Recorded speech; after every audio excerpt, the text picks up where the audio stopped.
5台催眠球呢，基本上他们所用到的诱导法呢，这个导入法呢，通常就是怎么样？就是手背上升落下啦，双手紧握法啦，深呼吸啦，放松啦，眼睛凝视法，就是这几样在那边变换这样子。既然这样子，竟然有办法把很多人催眠到很深的催眠深度，然后开始表演舞台催眠秀。了解吗？所以你看这些方法都不复杂，它们主要是要能够产生放松跟平静的作用。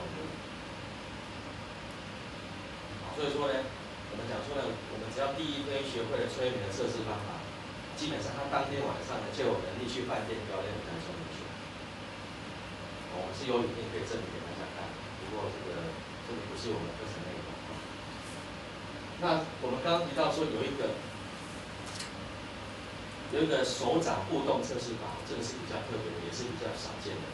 它透过催眠师跟个案两者之间的这种手掌的上下互动，去看看这个个案它本身有没有专注，它跟配合催眠师的指令配合的如何，以及呢它的反应灵敏度如何，这些都可以透过这个方式呢，可以测试得出来。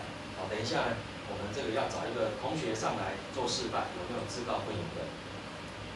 有没有自告奋勇要来这个跟我一起来做这个示范的？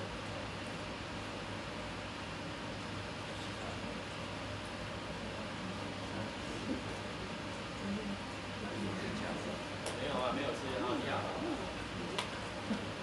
这个掌声欢迎。其实这个测试方法是一个日本的催眠大师他专用的手法。首先呢，我们需要呢让个案跟你面对面面对面。然后呢，我们要请他来把手掌这样子伸出来，对，这个动作就很标准，对不对？对。然后呢，这个催眠师的手掌呢放在他的这个手上面。那等一下呢，我的手会往上或是往下移动。那你要注视着我们的手掌的位置，大概要保持大概10公分左右。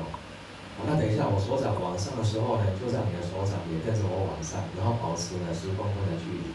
比如说像这样子，跟我往上，你的手跟着往上，对那我的手掌往下呢，也请你跟着我的手掌往下，保持一定的距离哦，对，非常的好，你看再往下，对，好，那我停的时候你就停，那等一下我就类似呢像这样的动作来做。当我说1、2、3的时候呢，我们就开始。那你要随时注意到我们手掌的位置哦。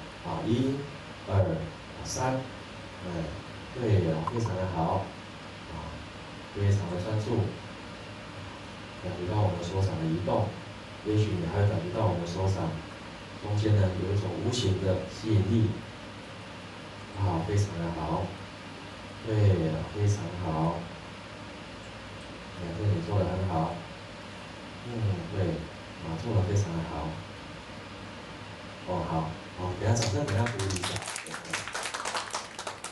这个测试很简单的，那基本上我们可以发现说他的反应也很好，很好。